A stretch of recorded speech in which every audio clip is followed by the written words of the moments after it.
99,000 9,99,000 वर्ष तक नर नारायण भगवान ने मिलकर के सहस्त्र कवच के 999 कवच काट दिए, एक कवच रह गया। जैसे एक कवच बचा, दौड़ करके सूर्य नारायण भगवान के पास गया, बोले भगवान आपने ही मुझे सहस्त्र कवच दिए थे, नर नारायण ने मिलके 999 काट दिए, मेरी रक्षा करो, एक कवच बचा है बस। सूर्य नारायण ने उसको अपनी सन्निधि प्रदान कर दी। फिर कालांतर में द्वापर में कुंती को एक संत ने मंत्र दिया था कि इस मंत्र का उच्चारण करके जिस देवता को बुलाओगे वो आ जाएगा। और कुंती ने जब उस मंत्र का उच्चारण किया तो सूर्य नारायण प्रकट हो गए। कुंती बोली मैंने तो ऐसे ही बुलाया आपको, मुझे कुछ चाहिए नहीं आपसे, मैं तो देखना चाह रही थी मंत्र में शक्ति है कि नहीं। सूर्य नारायण बोले देवी आए हैं तो कुछ देके जाएंगे, क्या देके जाएंगे? तब सूर्य नारायण भगवान बोले हम अपने समान एक पुत्र आपको देते हैं जिसका नाम था कर्ण। वही कर्ण जो सहस्त्र कवच था, जिसके 999 कवच कट चुके थे, एक कवच बचा था, वही कर्ण कुंती के पुत्र बने।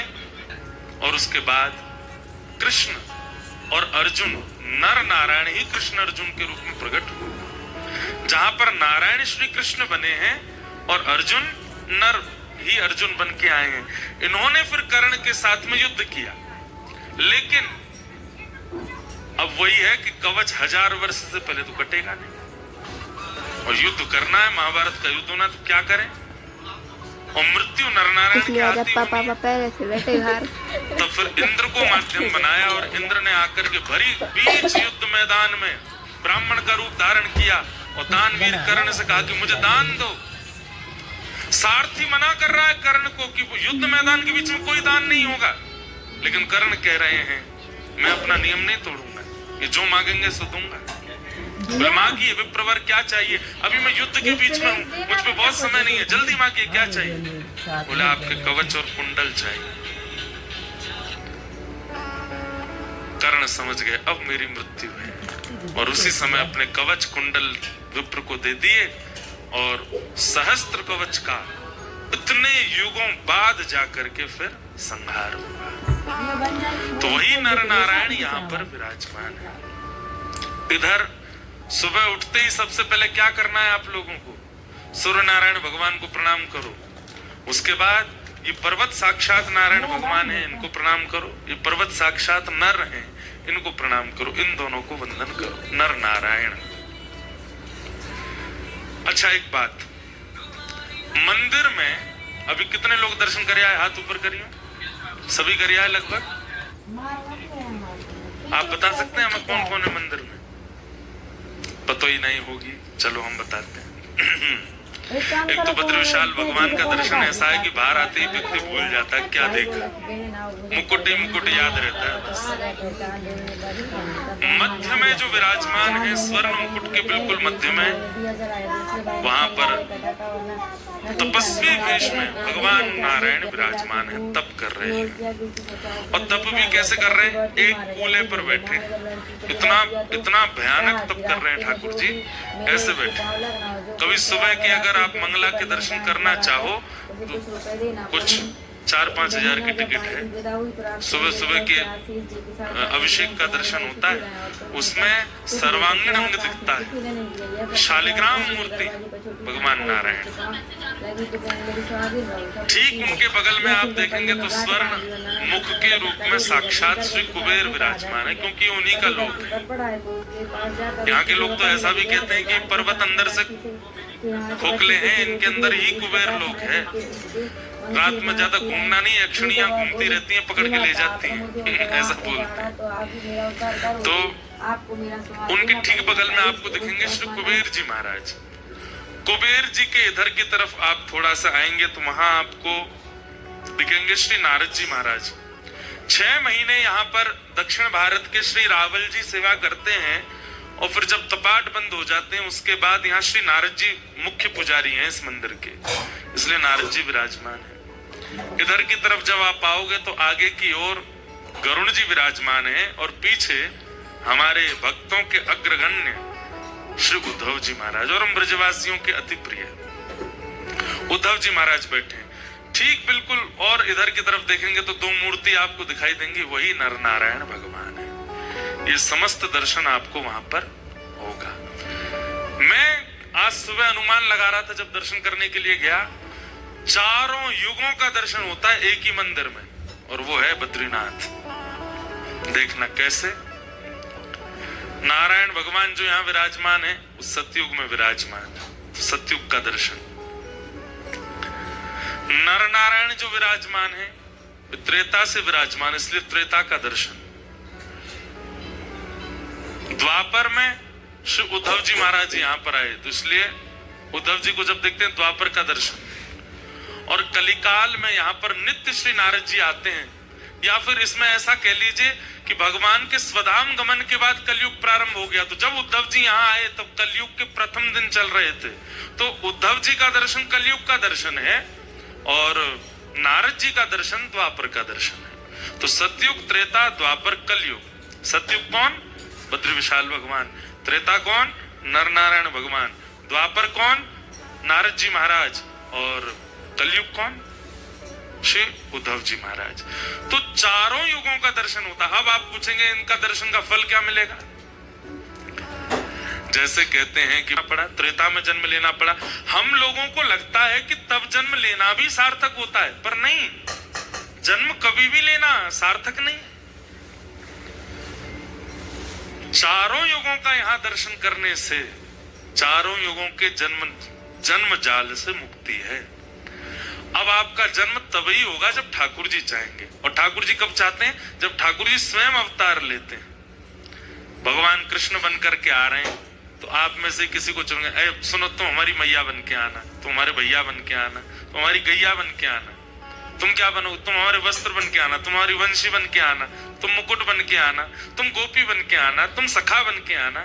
तो ये सब ठाकुर जी का परिकर प्रकट होता है जब ठाकुर जी की इच्छा होती है। ऐसे चारों युगों का दर्शन एक ही मंदिर में। नीचे तप्त कुंड है और उनके नीचे अलकनंदा जी है। यहां पर गंगा जी के इतने रूप क्यों हैं?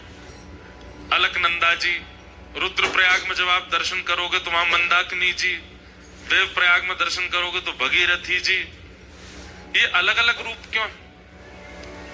क्योंकि शिव की जटाओं से गंगा जी प्रकट हो रही हैं, और हिमालय की पूरी श्रृंखला शिव जटा मानी जाती है। तो जब गंगा जी प्रवाहित हुई तो आप सब भी स्नान के लिए जल डालते हैं, तो यहाँ से इधर से सब जगह से आता है। तो शिव जटाओं में से जब गंगा जी प्रवाहित हुई तो एक यहाँ से गई हैं, वो श्री अलकनंदा जी बन गई हैं। एक दूसरी तरफ से पहुंची हैं तो वो मंदाकिनी जी बन गई हैं। और फिर वहां जो जो क्रियाएं लीला हुई उनके हिसाब से इनका नाम पड़ता चला गया। जानू ऋषि पी गए थे, कान से प्रकट किया इसलिए जानवी पड़ गया। भगीरथ जी लेकर के आए इसलिए भागीरथी पड़ गया। लेकिन देव प्रयाग के बाद ऋषिकेश आते आते वो केवल एक रह जाती है, गंगा। ऐसी मां गंगा है। तो ये सब यहाँ के दर्शन के भाव हैं, और समय समय पर हम आप सबको और क्रियाएं बताते रहेंगे। लेकिन एक रहस्य बता रहे हैं। अच्छा, कल से एक काम और कीजिएगा, जो लोग नियमित रूप से 6 दिन सुनने वाले हैं, कथा 6 ही दिन की है, यहाँ पर 15 तक कथा है। भागवत जी का पाठ सप्ताह चल रहा है, लेकिन कथा यहाँ 15 को विश्राम हो जाएगी और उसके बाद हम सब लोग प्रस्थान करेंगे। इन 6 दिनों में आप लोग प्रयास कीजिए, ये अवसर बार बार नहीं मिलेगा और हर जगह नहीं मिलेगा। आप हमसे अगर 7 दिन बाद बोलेंगे महाराज जी यही वाली कथा हमको कहीं और भी सुननी है, तो संभव नहीं है। ये बद्रीनाथ में ही प्रकट होगी। अपने एक डायरी बना लीजिए। होना तो आज सुबह से ही चाहिए था कि आप पे हो, पर कोई बात नहीं, आज खरीद लीजिएगा। एक पेन लीजिएगा और नित्य कई ऐसे अनसुने प्रसंग और अनसुने भाव आप सुनेंगे, उनको लिखते जाइएगा, उनको लिखते जाइएगा। अब यहां प्रसंग हमने क्या रखा है? उद्धव कृष्ण संवाद। श्री उद्धव जी और ठाकुर जी का सुंदर प्रसंग। और इस प्रसंग में भिक्षुक गीत आएगा, ऐल गीत आएगा। भगवान 2 गीत सुनाएंगे। गोपियों के गोपी गीत, भागवत जी में 7 गीत हैं। रुद्र गीत पहला, वेणु गीत, गोपी गीत, युगल गीत, भ्रमर गीत, भिक्षुक गीत और ऐल गीत। ये 7 गीत हैं भागवत में। इनमें से 2 गीत ऐसे हैं जो स्वयं भगवान ने गाए हैं, और वो दोनों गीत इन 6 दिनों की कथा में आएंगे। कौन कौन से? भिक्षुक गीत और ऐल गीत। इसलिए आप ये सोच लीजिए, एक प्रकार से मैं कह दूं तो इसमें कोई अतिशयोक्ति नहीं है। श्रीमद् भगवत गीता का भी अपग्रेडेड वर्जन है उद्धव कृष्ण संवाद। भगवत गीता क्या है? कृष्ण अर्जुन संवाद।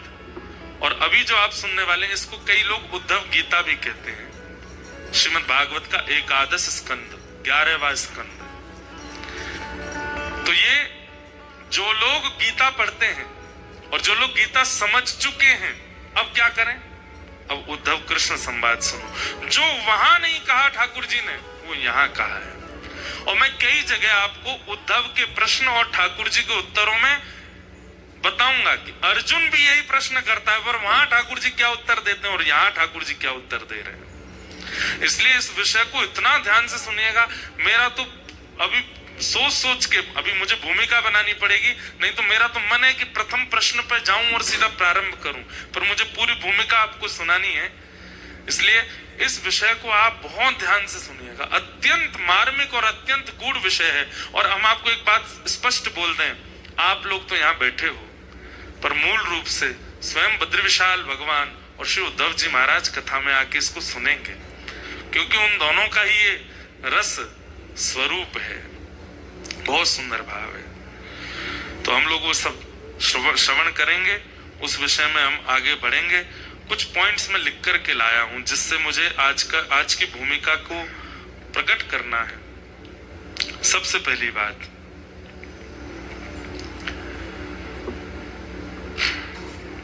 उद्धव जी महाराज वृंदावन गए। इधर देखिए सब लोग, ये बात सबको पता है कि उद्धव जी को भगवान ने भेजा था और कहा था कि उद्धव ब्रज बिसरत नाही, उद्धव मोहे ब्रज बिसरत नाही। एक प्रकार से अगर मैं कह दूं, यहां पर महाभागवत उद्धव जी का परिचय होगा इस कथा में आपको। भगवान तृतीय स्कंद भागवत में कहते हैं कि ऊपर से नीचे तक, दाएं से बाएं तक, चारों दिशाओं से उद्धव मुझसे रत्ती भर भी कम नहीं है। भगवान के 3 परम सखा हैं, सुदामा जी, अर्जुन और उद्धव। और इन तीनों में सबसे ज्यादा प्रिय ठाकुर जी को यदि कोई है तो वो उद्धव है। पर इन उद्धव जी का स्वरूप इतना गौड़ हो चुका है, ज्यादा लोग पहचानते नहीं। मेरा मन है कि इस कथा में मैं उद्धव जी को प्रकट कर दूं कि उद्धव जी हैं कौन।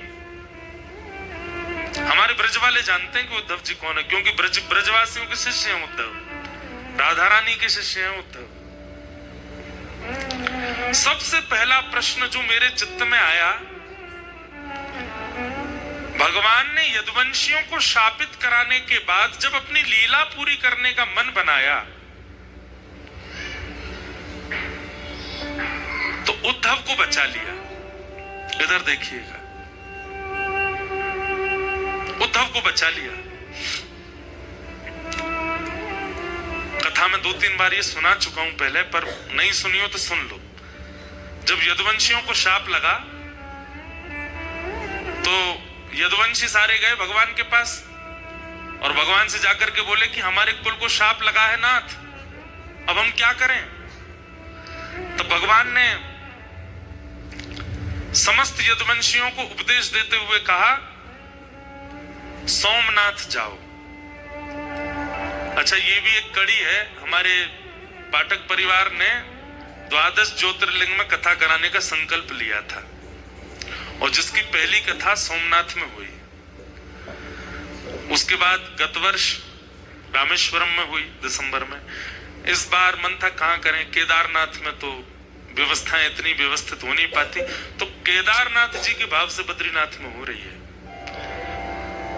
कालांतर में कभी व्यवस्था बन जाएगी तो केदारनाथ भी करेंगे। पर हमारी अगले साल एक कथा है केदारनाथ, एक वैष्णव है वो सब व्यवस्था कर रहे हैं वहां पे। तो आज का जो प्रसंग है ये भी सोमनाथ से शुरू हुआ है, इसलिए सोमनाथ भगवान हमारी हर कथा में प्रथम कथा से ही वो विराजमान है, ये बात आप याद रखिएगा। उनकी उपस्थिति से ही कथाएं हो रही हैं सारी। तो भगवान ने कहा कि सोमनाथ जाइए और सोमनाथ में जाकर के यज्ञ कीजिए। और यज्ञ भी नहीं, भगवान ने वहां पर एक उपदेश देते हुए एक बहुत सुंदर बात कही कि लिखने वाली बात है ये। ठाकुर जी कहते हैं जब कभी भी जीवन में बहुत संकट आ जाए तो व्यक्ति को क्या करना चाहिए। जब कभी भी जीवन में अति संकट आ जाए उस परिस्थिति में व्यक्ति को क्या करना चाहिए। तो वहां श्लोक है, भगवान कहते हैं व्यक्ति को जितना हो सके दान करना चाहिए। सावधानी से सुनिएगा। हमारे शरीर में कोई रोग बना है और अगर उस व्यक्ति को या तो वमन नहीं होता या फिर किसी भी रूप में अंदर से मल निकले ना, तो व्यक्ति की मृत्यु की पूरी संभावना बन जाती है। व्यक्ति के अगर मलमूत्र और भीतर की वस्तु बाहर निकलने के रास्ते बंद हो जाए तो कितनी भी दवाई दे दी जाए, डॉक्टर यही प्रयास करेगा कैसे भी करके इनका मल स्वच्छ होना चाहिए, नहीं तो ये मर जाएंगे। ठीक वैसे ही भगवान यहाँ पर उपदेश देते हैं यदुवंशियों को, और यदुवंशियों से कहते हैं देखो जीवन में अति संकट जब आती है तब क्या करना चाहिए। बोले जितना संग्रहित धन है उसको व्यय करना प्रारंभ करो, दान करो, पुण्य करो, यज्ञ करो, अनुष्ठान करो। व्यक्ति दान पुण्य यज्ञ अनुष्ठान कब करता है? जब सब कुछ व्यवस्थित है, कोई दिक्कत नहीं है, सब बढ़िया चल रहा है, एक नंबर चल रहा है बिजनेस, तब करें, कथा करा लो, यज्ञ कर लो, अनुष्ठान कर लो, ठीक है, तब भी करो। लेकिन यहाँ भगवान की वाणी है कि संकट जब जीवन में आवे तब प्रयास करो, जेब में जितना रखा उस समय और लगा बहुत बड़ा संकट आ गया, क्या करें? दान कर दो। अभी जेब में डालो, कितने हैं निकाल दो, कहीं से लाओ, कुछ दान पुण्य, इतना भी नहीं कि सब खत्म ही कर दो, पर कुछ दान करो। ठाकुर जी कहते हैं दान करते ही आप अनुभव करेंगे कि कुछ प्रतिशत जो आपका कष्ट है वो घटने लगेगा। क्यों? संग्रहित धन ही कष्ट का कारण बना है, और उसको जैसे ही आप दान करोगे ठीक हो जाता है। तो भगवान ने यदुवंशियों से कहा कि आप सब लोग सोमनाथ चलो और सोमनाथ में जाकर के हम लोग यज्ञ करेंगे, दान करेंगे, और वहां सोमेश्वर महादेव से प्रार्थना करेंगे जिस प्रकार आपने चंद्रमा के शाप का हरण किया, यदुवंशियों के शाप का भी हरण करो। यदुवंशी सब खुश हो गए, वाह वाह वाह वाह वाह, चलो चलो चलो तैयारी करो। पर दूर बैठे उद्धव भगवान की ओर देख रहे थे, और भगवान की ओर देखते हुए कह रहे थे, बोले नाथ आप ये सब क्या कर रहे हैं, मैं सब समझ रहा हूं। क्यों? अरे द्वारिका में कितनी यदुवंशी हैं पता है? भगवान का कुल कितना बड़ा है? कहते हैं कि द्वारिका जब विराजमान थी उस समय द्वारिका के बच्चों को पढ़ाने के लिए, अनुमान लगाइएगा, 4 करोड़ अध्यापक हैं और एक अध्यापक के नीचे 40 बच्चे पढ़ते हैं। अब बच्चों से हिसाब लगाओ कितने बच्चे हैं, कितने इनके माता पिता हैं, कितने इनके दादी दादा हैं, उससे अनुमान लगा लीजिए कि यदुवंश कितना बड़ा था। जो समुद्र में डूब चुकी द्वारिका वो छोटी नहीं थी, विशाल थी। इतने बृहद यदुवंश था कि ठाकुर जी को एक दिन चिंता हो गई, और ठाकुर जी एक दिन रुक्मणी जी से बोले मथुरा अच्छा था, व्रज अच्छा था। बोले क्यों? यहां कभी कोई उत्सव ही नहीं होता, कभी कोई मनोरथ ही नहीं होते, कभी कुछ होता ही नहीं है बढ़िया, द्वारिका जब से बनी है। तब एक दिन वसुदेव जी ने कन्हैया से कही, बोले लाला हमारो यदुवंश इतना बड़ो है, कभी कोई की मृत्यु है जाए, कभी कोई को जन्म है जाए, कभी हम सूतकन में रहे, कभी हम सोवरन में रहे, कब पता चली सूतक दूर भयो तो सोवर है गए, सोवर भयो तो सूतक है गए। अरे 3-3 सूतक चल रहे हैं एक साथ, क्यों? इतना बड़ा परिवार है। भगवान बोले करता हूं इसका निधान। और भगवान ने सूतक, सोवर, पातक आदि सब लोगों को बुलाया, उनमें शाप भी आया। और सबसे भगवान ने कहा देखो तुम लोग किसके लिए बने हो? बोले किसके लिए बने हैं? मानवों के ऊपर चढ़ने के लिए बने। बोले मानवों के ऊपर ब्रह्मा ने बनाई हुई जो सृष्टि है वहां जाकर के आक्रमण करो। ये भूमि द्वारिका की ब्रह्मा ने नहीं बनाई, ये भूमि तो विश्वकर्मा ने बनाई है, इसलिए यहां आप आकर के विघ्न मत डालो।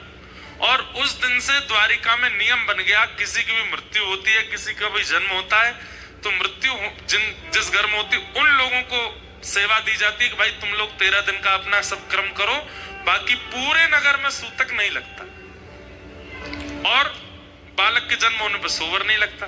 और तब से द्वारिका में उत्सव प्रारंभ हो गए। लेकिन आज जब सब यदुवंशी आए कि शाप लग गया, यदुवंशी जब चले गए तो उद्धव ने यही बात भगवान को याद कराई। बोले आपने ही सबको बुला करके कहा था यहाँ पर कि ना सूतक लगेगा, ना पातक लगेगा, ना शाप लगेगा, ना आदि आदि। भगवान ने तुरंत उद्धव का मुंह बंद किया, चुप, बोलना नहीं है बात, कोई सुन ना ले। उद्धव बोले मुझे सच सच बताइए यदुवंशियों को शाप लगा है? ठाकुर जी बोले नहीं लगा। और आप इनको नाव दरिया पार करा करके सौराष्ट्र ले जाएंगे, सोमनाथ, और वहां चरण रखते ही इनको शाप लग जाएगा। ठाकुर जी बोले हाँ, आप शाप लगवाने ले जा रहे हैं, इनको शाप मुक्त कराने नहीं लेके जा रहे हो। क्यों? भगवान बोले उद्धव बल, सुनिएगा, इतनी सुंदर, मैं तो मतलब मुझे कभी कभी ये लग रहा है मैं श्रोता क्यों नहीं हूं, मैं वक्ता क्यों हूं, इतनी अच्छी वाणी है। ठाकुर जी क्या कह रहे हैं? उद्धव बल अगर पराधीन है तो वो वही बल राक्षस बन जाता है, इसलिए बल सदैव किसी के अधीन होना चाहिए। यदुवंशियों में बल है पर ये धीरे धीरे धीरे धीरे सब पराधीन होते जा रहे हैं, ये मेरे अधीन नहीं। और एक दिन ऐसा आएगा कि यदुवंशी अपने बल की पराधीनता से पूरी पृथ्वी का भक्षण कर लेंगे, क्योंकि मैं ईश्वर हूं इस बात का अभिमान करते हैं, इस बात की धन्यता नहीं है इनके अंदर कि हम भगवान के वंशज हैं। कितनी अच्छी बात कह रहे हैं ठाकुर जी कि बल चाहे बुद्धि का हो, बल चाहे धन का हो, बल चाहे शरीर का हो, बल चाहे विवेक का हो, वो सदा पराधीन होना चाहिए, दूसरे के अधीन होना चाहिए। अगर आपका बल और उस बल के ऊपर कोई दंड देने वाला नहीं है तो आप अपने बल से राक्षस बन जाओ। रावण राक्षस कैसे बन गया?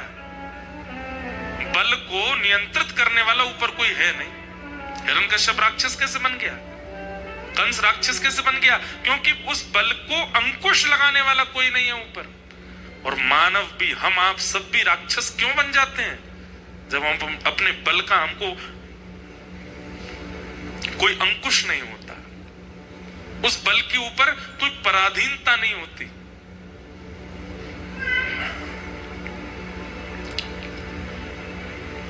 भगवान बोले इसलिए यदुवंशियों का नाश होना जरूरी है उद्धव, और मैं इन लोगों को लेके जाऊंगा, लेकिन तुम नहीं जाओगे। क्यों? मैं भी तो यदुवंशी हूं, मैं क्यों नहीं जाऊंगा?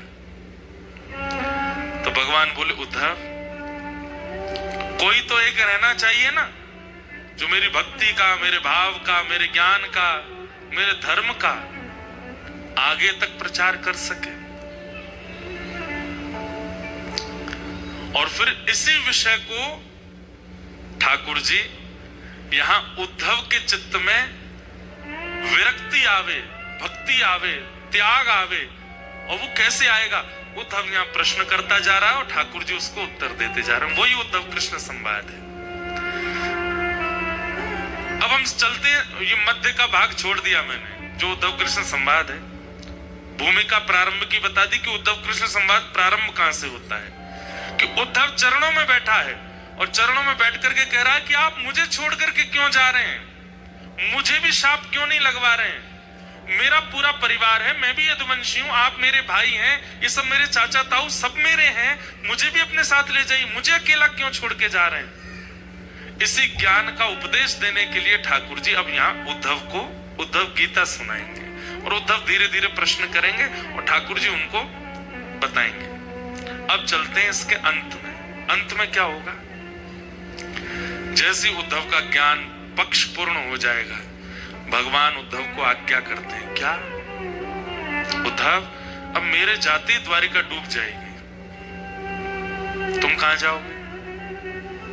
उद्धव जी के मन में आया कि मुझे एक ही जगह भेज सकते हैं, ये कहां, वृंदावन, क्योंकि मैं शाम तक की कह के गया था इनसे कि मैं शाम को आ जाऊंगा, और 6 महीने तक उद्धव नहीं आए थे लौट करके, और उद्धव जी ने वहां पर झोली फैला करके मांगा भी था, आशा महो चरण रेणुज श्याम हम श्याम वृंदावने किमपि गुलमलतोषधीनाम।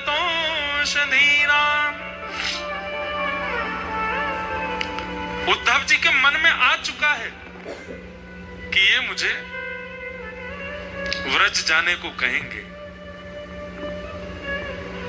और उद्धव जी थोड़ी तैयार भी उसी तरीके से होने लगे थे। भगवान बोले, उद्धव बोले कि ठाकुर जी द्वारिका डूब जाएगी आपकी जाति। बोले जी तो मुझे कहां जाना है। भगवान बोले बता रहा हूं। बोले मुझे पता है कहां जाना है। और कहां जाओगे। बोले व्रज। भगवान बोले इतने योग्य नहीं हुए उद्धव तुम, व्रज की प्राप्ति के लिए तप करना पड़ेगा, और वो तप कहां होगा। बोले बद्रिकाश। श्रीमद् भागवत के उत्तर महात्म्य में स्पष्ट लिखा है। बोले क्या, व्रज की प्राप्ति, वृंदावन की प्राप्ति, चाहे वृक्ष के रूप में हो, चाहे मानव के रूप में हो, चाहे कोई कीड़ा के रूप में हो, चाहे किसी भी रूप में हो, व्रज में जन्म तब तक नहीं मिलेगा जब तक बद्रीनाथ में तप नहीं किया गया होगा। बद्रीनाथ की तपस्या ही वृंदावन में जन्म देती है। तो पहला प्रश्न मेरे चित्त में जो आया था कि उद्धव को व्रज क्यों नहीं भेजा भगवान ने, बद्रीनाथ जाने को क्यों कहा। क्योंकि उत्तर महात्म्य में लिखा है क्या, साधन भूमि बदरी। बद्री क्या है। बोले साधन भूमि है, और फल भूमि व्रज भूमि। बद्रीनाथ साधन भूमि है, यहां किया गया तप, यहां किया गया जप, यहां किया गया अनुष्ठान, यहां किया गया किसी भी प्रकार से भगवत सम्मिलन का अनुष्ठान, उसका फल क्या मिलेगा। बोले वृंदावन मिलेगा। कुछ दिन का प्रवास किया है, कुछ दिन नाम जप किया है, कुछ दिन रह करके कुछ किया है, 1-2 दिन रुके हैं, तो उसके फल के रूप में हो सकता है कि अगली बार जन्म कहीं भी हो, पर बीच बीच में ब्रज आना जाना लगा रहेगा। बीच बीच में ब्रज की प्राप्ति, ये भी पूर्व जन्म के बद्रीनाथ की तपस्या का फल है। बद्रीनाथ में रह करके कोई अनुष्ठान किया है, 7 दिन का, 13 दिन का, 15 दिन का, 20 दिन का, 1 महीने का, तो उसका फल क्या मिलेगा। जन्म कहीं भी होगा, आधे से ज्यादा समय कहीं और व्यतीत करने के बाद फिर एक ब्रजवास की इच्छा आ जाएगी, और एक आयु आने पर आप ब्रज आ जाओगे। पर सब त्याग करके अपनी अंतिम श्वास तक किसी ने बद्रीनाथ में रह करके तप किया होगा। यहां अंतिम श्वास लेने का मतलब है जन्म वृंदावन में ही होगा। यहां जो भी प्राण त्यागेगा, निश्चित है कि उसका जन्म कहीं ना कहीं व्रजमंडल में ही होगा। उद्धव ने झोली फैला करके मांगा है कि मुझे व्रज की प्राप्ति हो। तब भगवान आज जाते जाते कहते हैं उद्धव तुम बद्रीनाथ जाओ। उद्धव घबरा के बोले आपने व्रज जाने को नहीं कहा, जबकि आप जानते हैं कि ब्रजवासियों से, किशोरी जी से और व्रज से मेरा इतना प्रेम है, फिर भी आपने मुझे व्रज में निवास करने की आज्ञा नहीं दी, आप कह रहे हो बद्रीनाथ जाओ। तो भगवान प्रसन्न होकर के बोले व्रज ऐसे ही नहीं मिलेगा उद्धव, उसके लिए तुम्हें बद्रीनाथ में तप करना पड़ेगा, इसलिए तुम बद्रीनाथ जाओ। सोचिए, ये बात बोलने में आपको कैसा सुनने में लगा मुझे तो नहीं पता, पर कहते कहते मेरे तो रोंगटे खड़े हुए कि मेरा जन्म व्रज का है और ये मेरे कौन से जन्म के तप का फल है, इसलिए बद्रिकाश्रम इतना प्रिय लगता होगा। और एक और बात, जरूरी नहीं है व्रज में जन्म लेने वाला हर व्यक्ति बद्रीनाथ में तप करके गया होगा, क्योंकि व्रज में जन्म लेकर के व्रज को ही नहीं जानता ऐसा व्यक्ति का व्रज में जन्म लेने का कोई अभिप्राय नहीं। पर व्रज में जन्म लेकर के व्रज की महिमा जाने, रज की महिमा जाने, किशोरी जी की महिमा जाने, ठाकुर जी की महिमा जाने, यमुना जी की महिमा जाने, समझो वो पूर्व से बद्रीनाथ में तप करके आया है, तभी उसको व्रज मिला है। तो यहां एक रात्रि भी आप रुकते हैं, अगले जन्म में कम से कम वो 10 रात्रियों के रूप में व्रज की प्राप्ति होगी। यार जितना लंबा समय, एक हमारे पंडित जी हैं वो तो 6 महीना धरती पर रहते हैं, मतलब नीचे रहते हैं, और 6 महीने यहां रहते हैं, ऐसा तप करते हैं। और उनको साक्षात शंख चक्र गदा पद्मधारी नारायण के दर्शन हुए इसी बद्रीनाथ में। तो जो पहला प्रश्न मेरे मन में था कि उद्धव को वृंदावन क्यों नहीं भेजा, उसका समाधान आज मिला। क्यों? क्योंकि सीधे वृंदावन ठाकुर जी कह रहे हैं ऐसे नहीं मिलेगा, वाकई नहीं तो व्रज में बद्रीनाथ में तप करना पड़ेगा। नारायण क्यों बैठे हैं यहां तप में, उसके पीछे भी 2 कारण, बहुत सावधानी से सुनिएगा। जगत नियंता जगदाधार परमात्मा को क्या आवश्यकता है तप में बैठने की? वो तप में क्यों बैठे हैं? तपस्या वो करता है जिसको कुछ चाहिए हो, या तपस्या वो करता है जो भगवत दर्शन करना चाहता हो। स्वयं भगवान है, स्वयं सर्वसमर्थ हैं, जिनकी भ्रगुटी टेढ़ी होने पर पर्वत बन जाते हैं, जिनके मुस्कुरा जाने पर समुद्र में लहरें आ जाती हैं, जिनके क्रोध हो जाने पर भूमि बीच से फट जाती है और नूतन प्रलय हो जाता है। उन परमात्मा को तप में बैठने की क्या आवश्यकता है? 2 कारण। पहला कारण,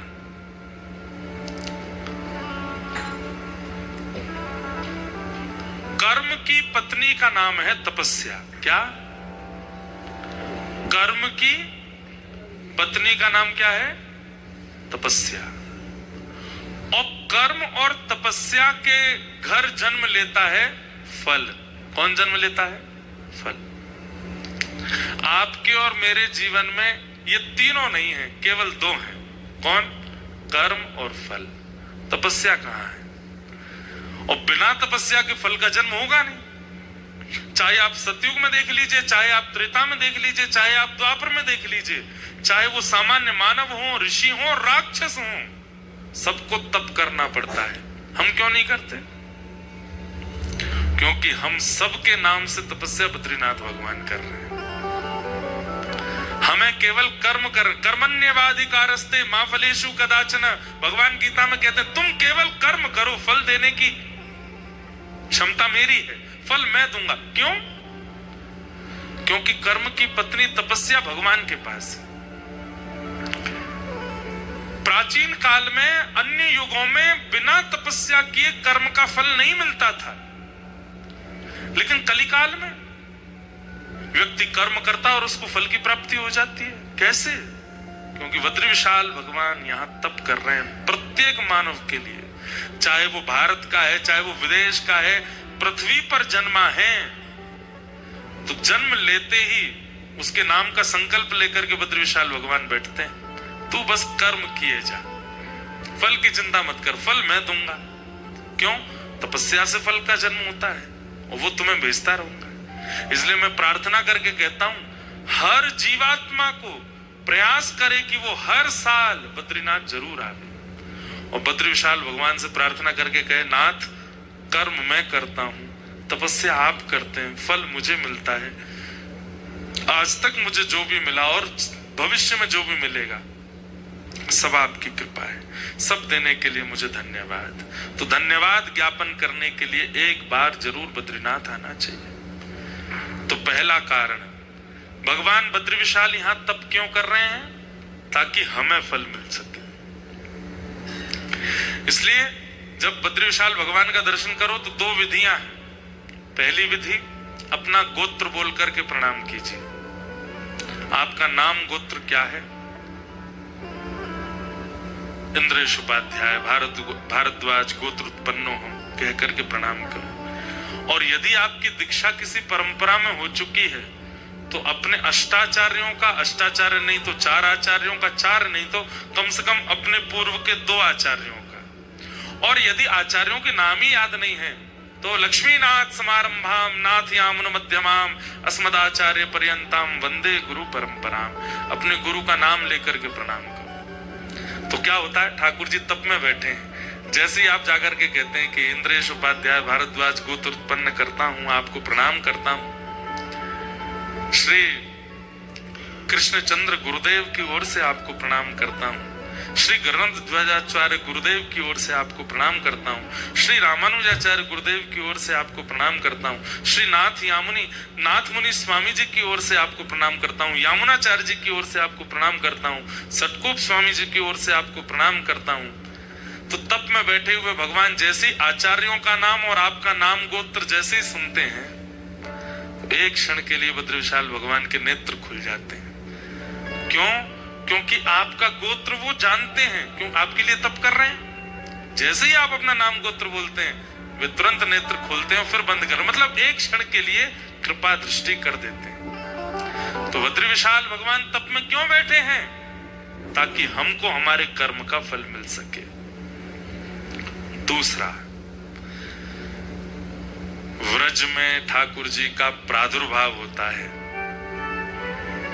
और उस व्रज की पुनः प्राप्ति ठाकुर जी भी करना चाहते हैं। वैसे तो निरंतर ठाकुर जी वृंदावन में ही रहते हैं, कभी जाते नहीं, लेकिन पुनः जब द्वापर युग आएगा, फिर से चतुर्युगी जब चलेगी, एक मनवंतर पूरा होगा, उसके बाद फिर से नंद यशोदा आएंगे और फिर से ठाकुर जी व्रज में आ सकें, उसके लिए बद्रीनाथ में तप कर रहे हैं कि मुझे वृंदावन प्राप्त हो, मुझे ब्रजवासी प्राप्त हो, श्री जी प्राप्त हो, यमुना जी का तट प्राप्त हो। सोचिए, यहाँ पर ठाकुर जी भी तप इसलिए करते हैं कि उनको वृंदावन मिले। इसलिए श्री बद्री विशाल भगवान यहाँ तप में बैठे हैं। हरि हम कब होंगे ब्रजवासी, हरि हम कब होंगे ब्रजवासी। गाइए, हरि हम कब होंगे ब्रजवासी, हरि हम कब होंगे, हरि हम कब होंगे ब्रजवासी, हरि हम ठाकुर नंदन किशोर हमारे,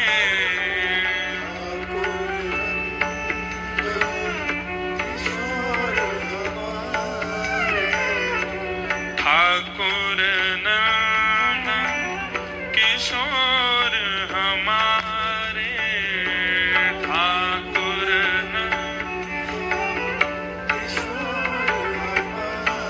और ठकुरानी राधा से, ओ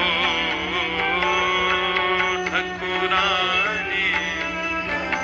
गाइए, हरि हम कब होंगे ब्रजवासी, हरि हम कब होंगे। ये पद तो नित्य बद्री विशाल भगवान के सामने गाने वाला नर नारायण पर्वत को सुनाते हुए इस पद का गायन करना है, क्योंकि यही भूमि, पिछली बार मेरी कथा हुई थी तो यहाँ के उस काल के धर्माधिकारी जी आए थे और उन्होंने इतनी सुंदर बात कही कि बीज लगता है बद्रीनाथ में, वृक्ष प्रकट होता है बद्रीनाथ में, लेकिन शाखाएं लंबी लंबी जाती हैं। कुछ द्वारिका की ओर गई, कुछ जगन्नाथपुरी की ओर गई, कुछ दक्षिण की ओर गई, लेकिन जिस शाखा में फल लगता है वो शाखा जाती है ब्रजमंडल की ओर, जिसमें फल लगता है, जिस फल में क्षुधा निवृत्ति की स्थिति भी है, रस भी है, स्वाद भी है, वो फल तो व्रज में जाकर के प्रकट होता है, पर उसका बीज बोया यहीं जाता है। बंधुओं, वृंदावन की पहचान पूरे विश्व को किसने कराई?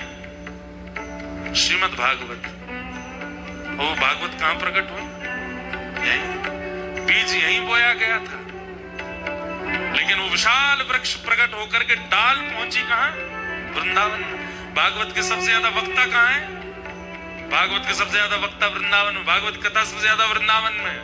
श्रीमद् भागवत जी का पठन पाठन कराने वाले विद्यालय भी सारे वृंदावन में, जबकि भागवत जी का विद्यालय यहां होना चाहिए, ये जन्म स्थान है। नहीं, सब इंटरकनेक्टेड हैं।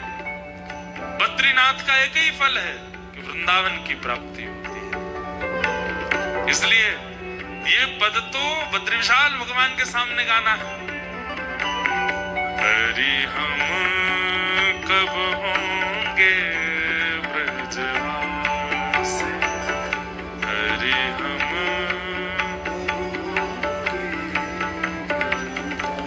कब मिले हैं वह सखी सहेली, कब मिले हैं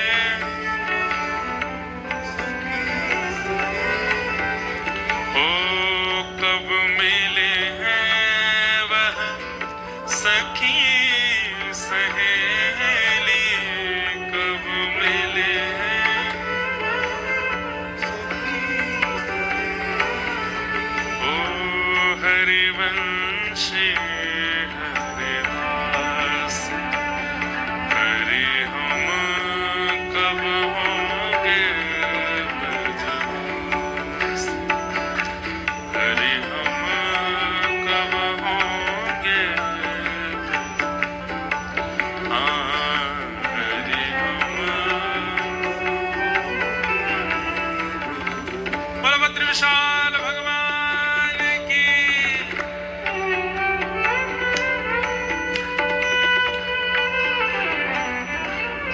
ताली बजाओ, गर्मी लगेगी थोड़ी।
वैभव के पीछे पूरा ब्रह्मांड भागता है, जिस संपत्ति के पीछे पूरा ब्रह्मांड भागता है, वो वैभव और संपत्ति भी वृंदावन की लालसा करते हैं कि अरे भैया करोड़पति बन गए, अब हमको जाके कहां ब्याह करोगे, वृंदावन में करो। इतनी संपत्ति, इतना वैभव आ गया है, कहां इसको खर्च करो, वृंदावन में जाकर कर दो। वैभव को भी इसकी लालसा रहती है, कहीं और मुझे खर्च ना करे मेरा स्वामी, इसको खर्च करने की इच्छा हो तो वृंदावन में करे। जाकी वैभव करत लालसा,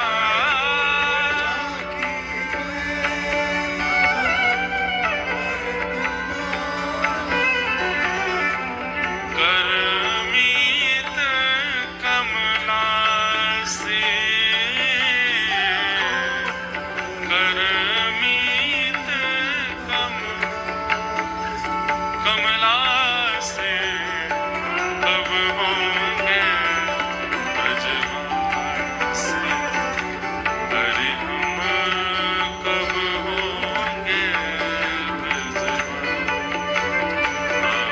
हरि हम कब होंगे ब्रजवास, हरि हम कब होंगे। इतनी आस व्यास की पुजवहु, इतनी आस,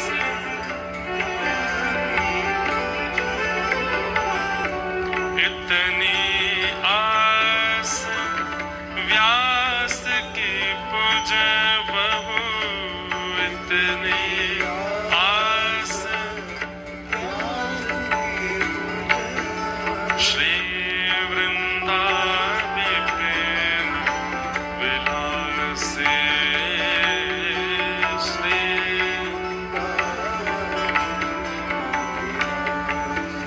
ओ हरि हम कब होंगे ब्रजवास, हरि हम कब होंगे, ओ हरि हम कब होंगे ब्रजवास, हरि हम कब होंगे,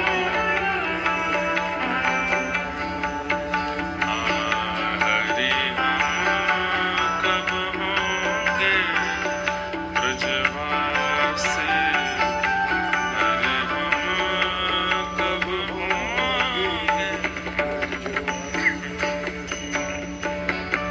तो जाकी वैभव करत लालसा, करमीत कमला से, हरि हम कब होंगे ब्रजवासी। उस व्रज को प्रदान करने की क्षमता इस भूमि में है, और केवल इसी भूमि में। बाकी तो श्री जी की कृपा की अभिलाषा, श्री जी कृपा करें तो व्रज मिलेगो, व्रजवासी कृपा करें तो व्रज मिलेगो, लेकिन हम तो सब कर लेंगे जिससे भी मिले। और उसमें प्रथम यही है कि वृंदावन की प्राप्ति के लिए यहां तप करो। इन 6 दिनों में जितना हो सके तप की भावना से रहिएगा। यहाँ पे तप की भावना मतलब ज्यादा शारीरिक सुख समृद्धियों का विचार मत कीजिएगा, और वो तो है भी।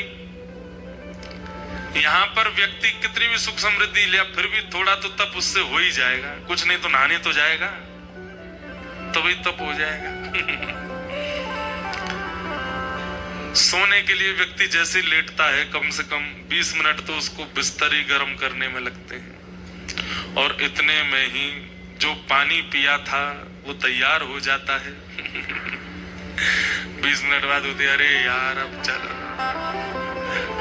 फिर गए, फिर लौट के आए, फिर 30 मिनट लगे, और वॉशरूम होके लौट के आते, फिर तो जो कुकड़ी चलती है महाराज। तो क्योंकि तपस्या की भूमि है। तपस्या का मतलब क्या है? जहां शरीर की सारी सुख समृद्धियों का व्यक्ति, देखिए बंबई दिल्ली आदि में त्याग करना पड़ेगा, यहां अपने आप हो जाएगा। जो 4 रोटी नीचे खाते हैं उनकी 2 ही खवेगी यहाँ पे, यहाँ अपने आप ही 2 रोटी का ही मन होगा। जो पानी तो बहुत ही कम पीने को होता है। आज जिनकी करवा चौथ है माताएं, यहाँ तो सहज ही हो रहा होगा करवा चौथ। पानी की प्यास ही नहीं लगती। क्यों? अब जल इतना खर्च ही नहीं होता है, पसीना ही नहीं आते, थकता ही नहीं व्यक्ति। लेकिन फिर भी दिक्कत तो हो ही रही होगी कई माताओं को, क्योंकि मौसम बहुत ठंडा है, सांस लेने में चलने फिरने में दिक्कत तो होती है। पर फिर भी ये तपस्या की भूमि है, यहाँ सुख का विचार नहीं करना है। एक बात हम कहें, करिएगा अगर मन हो तो सुबह ब्रह्म मुहूर्त में यहाँ उठ जाइए और कम से कम डबल टोपा पहनिएगा, 2-2 हाथ में ग्लव्स और नीचे 5-6 जोड़ी जुराब और 3-4 जैकेट और सब डाल करके नर नारायण पर्वतों का दर्शन कीजिएगा। नित्य कीजिए, 1 दिन करो, 2 दिन करो, 3 दिन करो, कुछ अनुभव होगा। सप्त ऋषि भ्रमण करते रहते हैं यहाँ पर, कैसे कैसे आचार्य हैं, कैसे कैसे पूर्व संत हैं। कभी कभी आपको ऐसा लगेगा कि हमारी कदकाठी का व्यक्ति नहीं है, इतना ऊंचा व्यक्ति यहाँ कहां से घूम रहा है। घबराइएगा नहीं, उनको दिख जाए तो वो यहाँ भ्रमण करते हैं, निवास करते हैं। सब देवादिदेव महादेव भी यहाँ आते हैं। केदारनाथ में आरती होती है, उससे पहले यहाँ आकर के बद्री विशाल भगवान का दर्शन करते हैं, केदारेश्वर भगवान, फिर जाते हैं वहां आरती कराते हैं अपनी। तो ये भू वैकुंठ है, ये पृथ्वी नहीं है। यहाँ पर अनुभव हो सकता है ठाकुर जी का, इसलिए बहुत सावधानी से यहाँ कुछ कुछ अनुभव करने का प्रयास कीजिएगा। लेकिन ब्रह्मचर्य का पालन जो लोग नहीं करते, आचार विचार की शुद्धि नहीं रखते, उनको दर्शन होते भी नहीं है। वो तो बीमार हो जाएंगे सुबह उठ गए जल्दी तो इस भूमि का फल क्या है? व्रज भूमि। यहां किए गए तप का फल है व्रज की प्राप्ति। तो भगवान ने इसलिए उद्धव को व्रज नहीं भेजा। उद्धव को भगवान आज्ञा करते कि तुम बद्रीनाथ जाओ, और बद्रीनाथ जाने से पूर्व बद्रीनाथ जाने वाली की स्थिति कैसी होती है, वो कैसा बने तब बद्रीनाथ जाए। एक प्रकार वही यहां पर भगवान उद्धव को समझा रहे हैं, वही उद्धव कृष्ण संवाद है। अगर मैं कह दूं तो कोई अतिशयोक्ति नहीं, उद्धव कृष्ण संवाद को यदि किसी व्यक्ति ने सुन लिया तो यह भी हो सकता है कि 6 दिन बाद उसका घर जाने का मन ना हो। एक और विषय आज सुबह जब मैं अध्ययन कर रहा था तो मेरे मन में आया, हमने सूरदास जी का प्रसंग सुना, मीराबाई का प्रसंग सुना, गोस्वामी तुलसीदास जी का प्रसंग सुना, भक्त चरित्र सुने। भक्त चरित्र सुनने के बाद हमने भक्तों की स्थिति का अनुभव किया, लेकिन उस भक्त स्थिति में जाया कैसे जाएगा वो स्वयं भगवान यहां बता रहे हैं उद्धव को। सूरदास कैसे बनोगे, मीराबाई कैसे बनोगे, कृष्णदास कैसे बनोगे, कुम्मन दास कैसे बनोगे, जिन जिन भक्तों का, नरसिंह मेहता कैसे बनोगे, गोस्वामी तुलसीदास कैसे बन सकते हो। उस स्थिति को सुना तो तुमने बहुत है, उस स्थिति का तुमने दर्शन और अनुभव तो बहुत कर लिया, पर उस स्थिति में आने के लिए आवश्यकताएं क्या क्या हैं वो यहां ठाकुर जी बताएंगे। वो उद्धव कृष्ण संवाद है। तो भगवान ने उद्धव को व्रज नहीं भेजा, बद्रीनाथ भेजा। उद्धव कौन है?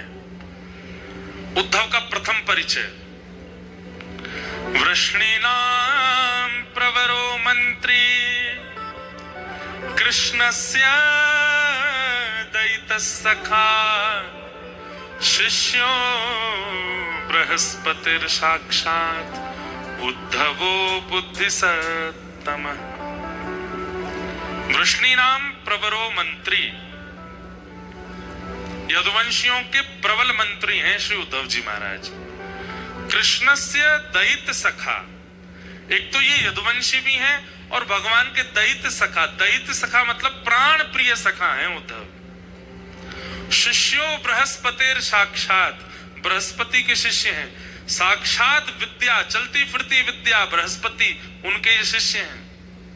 उद्धवो बुद्धि सत्तम, बुद्धि में इतने प्रवीण हैं कि भगवान द्वारिका लीला में जैसे एक चीज सुनिएगा, आप सब लोग हमारी कथा सुनने आते हैं, हम कथा सुना के जब जाएंगे तो अपनी माता जी को फोन करते हैं, उनसे पूछते कथा सुनी? हाँ सुनी। कैसी रही आज की कथा? ठीक रहा, कुछ हमने अटपटा तो नहीं बोला, कुछ गलत तो नहीं निकल गया? हम अपनी माँ से ही पूछते हैं और किसी से नहीं पूछते। ऐसे ही द्वारिकाधीश श्री कृष्ण जब अपनी स्वधर्मा सभा में बैठते हैं तो ब्रह्मा जी खड़े हैं, महादेव खड़े हैं, इंद्र खड़े हैं, बड़े बड़े राजनेता खड़े हैं और भगवान वहां उपदेश देते हैं। और उपदेश देने के बाद जैसे अपने सिंहासन से उतर के पीछे जाते हैं, उद्धव को बुलाते, उद्धव इधर आओ, सब ठीक था? कुछ हमने गड़बड़ी तो नहीं करी? हमारे वचनों में कोई गड़बड़ी, शब्द आदि सब ठीक थे ना? तो उद्धव ठाकुर जी को गलती बताता, आज आपने सभा में क्या गलती की, आपने कौन से शब्द का प्रयोग किया, क्या करना चाहिए था, क्या नहीं करना चाहिए था, ये सब उद्धव बताता है। तो भगवान इंप्लीमेंट करते हैं, उद्धव की बात मानते हैं। उद्धव अगर कह दे कि कल आपको ये बात नहीं बोलनी है तो ठाकुर जी नहीं बोलेंगे, और उद्धव अगर कह दे कि ऐसा कहना है, ठाकुर जी का मन ना हो तो भी ठाकुर जी बोलेंगे। इतना प्रिय है उद्धव ठाकुर जी को। ऐसे श्री उद्धव। परंतु ये तो उद्धव जी के प्रभाव का वर्णन था। अब उद्धव जी के स्वभाव का वर्णन सुनो। उद्धव जी कौन है? महाभागवत। कौन है? महाभागवत। महाभागवत मतलब एक तो होते हैं भागवत और एक होते हैं महाभागवत। बहुत साधारण सी परिभाषा बताऊं, भागवत कौन? भक्तों को ही भागवत कहा जाता है। और महाभागवत महाभक्त। तो भक्त में और महाभक्त में अंतर क्या है? बोले जो भक्त ठाकुर जी का स्मरण करते हैं वो भक्त हैं, और जिनका स्मरण ठाकुर जी करते हैं वो महाभक्त है, महाभागवत। उद्धव जी कौन है? महाभागवत। उद्धव जी महाभागवत है। उद्धव को याद भगवान करते हैं। उद्धव सुबह उठते ही स्नान ध्यान जैसे ही कर लेता है, उद्धव पूजा में नहीं बैठता। द्वार खटखटा रहा है, खोलो। उद्धव कहता रुक जाओ, केश काट रहा हूं। अरे जल्दी खोलो। उद्धव केश आदि काट करके अपने वस्त्र आदि पहन के जैसे द्वार खोलता है, भगवान कहते हैं हम आ गए, चलो प्रणाम करो। उद्धव प्रणाम करता है। आपने इतना श्रम क्यों किया? अरे हमको याद आ रही थी, जब से नहा धो के उठे तब से सोच रहे थे अब जाएं उद्धव के पास, अब जाएं उद्धव के पास। नहा लिया होगा, तैयार हो लिया होगा, अब तो बैठ गया होगा आसन पर, अब जब करेगा तो मैं आ गया। चलो उद्धव। सोचिए, कोई शालिग्राम जी की पूजा करता है, कोई नारायण जी की मूर्ति की पूजा करता है, कोई कलशों का स्थापन करके पूजन करता है, कोई अक्षत में देव को विराजमान करता है, पर एकमात्र उद्धव हैं जिनके पास स्वयं ठाकुर जी जाते हैं और जाके कहते हैं चलो अब हमारा ध्यान करो। ध्यान हो गया, अब थोड़ी देर जप करो, लाओ चलो चरण धो लो हमारे। स्नान तो हमने कर लिया, पंचामृत स्नान हमारा नहीं, चरणों का कर लो। चलो अब चरणों में चंदन लगा दो। भगवान स्वयं बोलते हैं उद्धव को, उद्धव चरणों में चंदन लगा दो। लाओ माला पहना दो, माला पहना देते हैं। अब चलो आशीर्वाद ले लो, आशीर्वाद ले लो। आरती करो हमारी, चलो आरती कर लो। भोग लगाओ, नैवेद्य रखो। उद्धव के नैवेद्य ठाकुर जी पा लेते हैं। अब ये भोग हो गया, पालो। पा लिया, चलो हो गई पूजा संपन्न। बोले जी चलो अब चलते हैं आगे। ये नियम है, क्रम है रोज उद्धव का। रोज ठाकुर जी जाते हैं अपनी पूजा कराने उससे। इतना प्रिय है ठाकुर जी। ऐसा कौन सा लक्षण है, ऐसा कौन सा गुण है उद्धव में जो कि वो ठाकुर जी को इतना प्रिय है? उन्हीं लक्षणों का वर्णन यहाँ पर उद्धव जी के पहचान में नवयोगेश्वर संवाद में राजा निमि को बताते हुए योगेश्वरों ने बताया। महाभागवत के लक्षण क्या है? अगर ये आ सके तो इनको लाने का प्रयास कीजिएगा। महाभागवत का प्रथम लक्षण, सर्वभूतेषु यः पश्येत् भगवद् भावमात्मनः भूतानि भगवत्यात्मन् एष भागवतोत्तमः। भले ही प्रकट रूप में प्रस्तुत नहीं करता, लेकिन उसका हृदय ऐसा ही है। कैसा? सर्वभूतेषु यः पश्येत् भगवद् भावमात्मनः। आंखों के आगे दिखने वाली हर वस्तु में ये विश्वास करता है इसमें भगवान है। ध्यान से सुनिएगा, इधर देखिए सब लोग। आंखों के आगे दिखने वाली हर वस्तु में क्या विश्वास रखता है? इसमें भगवान है। आप लोग यहां से दर्शन करने के लिए जाइए बद्री विशाल भगवान का। हम महाभागवत क्यों नहीं है? क्योंकि हम चलते फिरते यही सोचते हुए जाएंगे बद्री विशाल भगवान तो वहां है। गंगा जी पार करके जो मंदिर है उसके अंदर जाएंगे और फिर वहां पुजारी बैठे होंगे, वही है। यहां से वहां तक जितना सब कुछ हमारे सामने आया उनमें भगवत दृष्टि हमारी नहीं हो सकती। हम इस बात को मानते जरूर हैं, जानते जरूर हैं, लेकिन इस बात को विश्वास नहीं करते कि ठाकुर जी सब जगह हैं। पर महाभागवत क्या है? बोले सब में ये विश्वास कर लेता है इसमें परमात्मा है। मतलब उद्धव जी महाराज अगर कथा पंडाल से बद्रीनाथ भगवान का दर्शन करने जाएंगे तो आंखों के आगे दिखने वाले हर व्यक्ति को, हर धातु को, हर पुरुष को, हर स्थिति को, हर वस्तु को प्रणाम करते हुए चलेंगे। बोले क्यों? सब परमात्मा है, सब भगवान है। पहली बात, सर्वभूतेषु यह पश्येत भगवद भावमात्मनः। वो सबको देखेगा और सब में भगवान का स्मरण करेगा। सब में परमात्मा है। और जब परमात्मा प्रत्यक्ष सामने होंगे और जब उनका दर्शन करेगा तो क्या भाव रखेगा? बोले सब इन्हीं में ही है। मतलब सब में वे हैं और वे जब सामने आ जाए तो सब इनमें हैं। ये दो स्थिति रखता है महाभागवत। समझ में आई बात?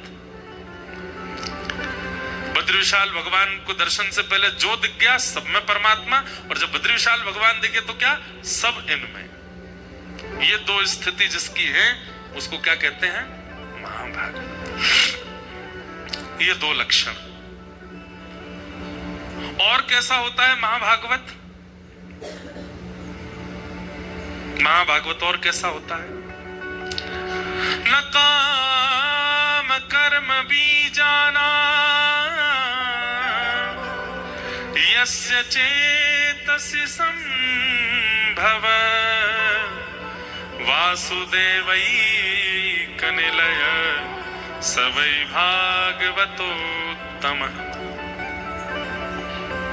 वाह, बहुत सुंदर परिभाषा। क्या कह रहे हैं? न काम कर्म बीजाना। उनके चित्त में कोई कामना कभी प्रकट ही नहीं होती। जैसे हमारी इच्छाएं प्रकट होती हैं, कामनाएं प्रकट होती हैं, महाभागवत के चित्त में कोई कामना नहीं है। तो फिर कैसे जीता है वो? जैसे राखो तैसे रहूं। मैं अपने मन से कुछ नहीं सोचूंगा। मारा गिरधर लाल थारो नचायो नाचूं रे। मारा गिरधर लाल थारो नचायो नाचूं। जो तू तन को रोग लगावे सोई झपट सो जाऊं। जो तू तन को रोग लगावे सोई झपट सो जाऊं। मतलब अगर बुखार आ गया सुनो, करना नहीं आप लोग ऐसा। हाँ, बुखार आ गया तो औषधि भी नहीं लेंगे। हे नाथ, बुखार आ गया, आपने बुखार दिया है, अब जब आप चाहोगे तभी ठीक होऊंगा। मैं कोई प्रयास नहीं करूंगा। मेरे अंदर कामना है ही नहीं ठीक होने की। मेरे अंदर कामना बीमार होने की भी नहीं है, ठीक होने की भी नहीं है, स्वस्थ होने की भी नहीं है। आप चाहोगे तो मैं स्वस्थ हो जाऊंगा। जो तू तन को रोग लगावे सोई झपट सो जाऊं। जो तू काल रूप बने आवे, जो तू काल रूप बने आवे, मैं लपक गोद में आऊं। मारा गिरधर लाल थारो नचायो नाचूं रे। मारा गिरधर लाल थारो। अगर ठाकुर जी आप मृत्यु बन करके आ गए, 1 सेकंड भी विचार नहीं करूंगा मैं, उसी समय सब छोड़ के आपको अंग से भर लूंगा, कहूंगा नाथ ले चलो अपने साथ, मेरी कोई कामना ही नहीं है। इसे क्या कहते हैं? महाभागवत। सुनना सुन ही लीजिए, बनना बहुत कठिन है। उद्धव जी यही है, मतलब पूरा दिन निकल गया, कुछ नहीं पाया उद्धव जी ने। संध्या होते होते ठाकुर जी, और उद्धव ठीक हो? हाँ। कुछ खाया सुबह से? नहीं। तो क्यों? आपने खिलाया ही नहीं। तो भगवान को याद आती है, अरे ये तो महाभागवत है, खाएगा ही नहीं जब तक मैं नहीं खिलाऊं, आओ बैठो इधर। फिर ठाकुर जी उसको पवाते, खा लेता है। मतलब देंगे ठाकुर जी तो स्वीकार है, नहीं देंगे तो कामना नहीं है उसकी। न कर्म न काम कर्म बीजानाम, कोई इच्छा नहीं है। न काम कर्म बीजानाम यस्य चेतस संभव, जो आप चाहोगे वो होगा। और वासुदेवैक निलय सवै भागवतोत्तम, अपने तन को क्या मानते हैं? वासुदेवैक निलय, मतलब भगवान का निलय। निलय का मतलब क्या होता है? घर। अपने शरीर को अपना नहीं मानते, अपने शरीर को भगवान का घर मानते हैं। ये ठाकुर जी का घर है। सुबह सुबह उठेंगे भी तो इसी भाव से उठेंगे, ओहो मंगला हो रही, आंख खुल गई, कपाट खुल गए। भीतर कौन है? ठाकुर जी हैं।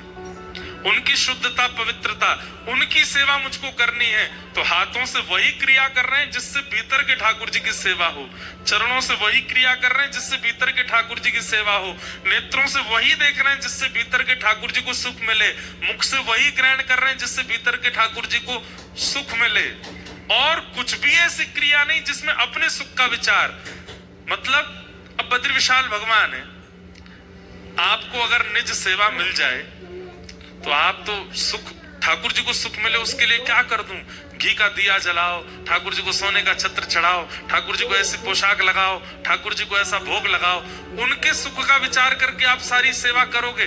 ऐसे ही अपने चित्त में ठाकुर जी का भाव रख के, अपने चित्त में ठाकुर जी का विचार करके कि ये ठाकुर जी का घर है, इसमें ठाकुर जी विराजमान है।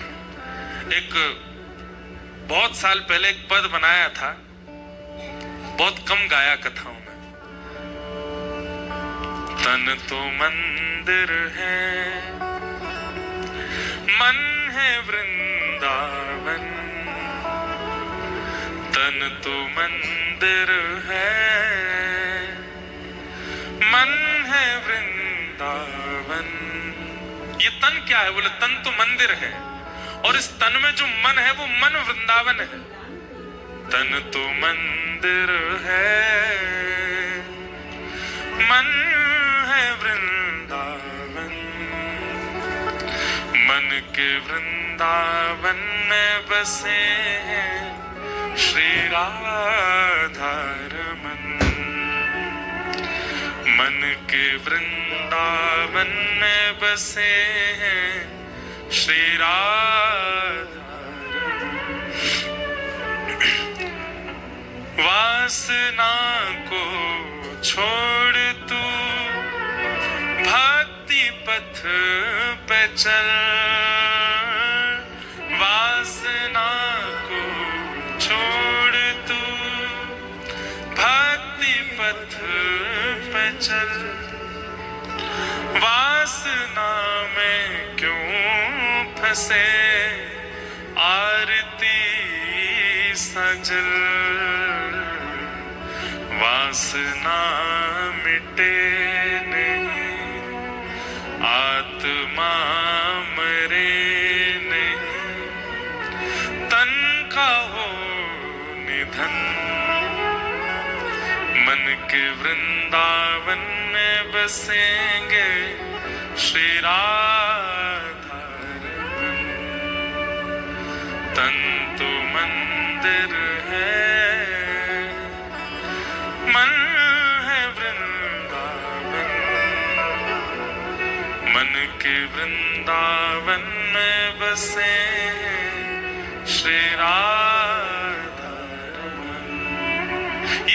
महाभागवत की भावना है। तन तो मंदिर है, और इस तन में मन क्या है? बोले मन है वृंदावन। और मन के वृंदावन में कौन बसे हैं? बोले श्री राधा रमण।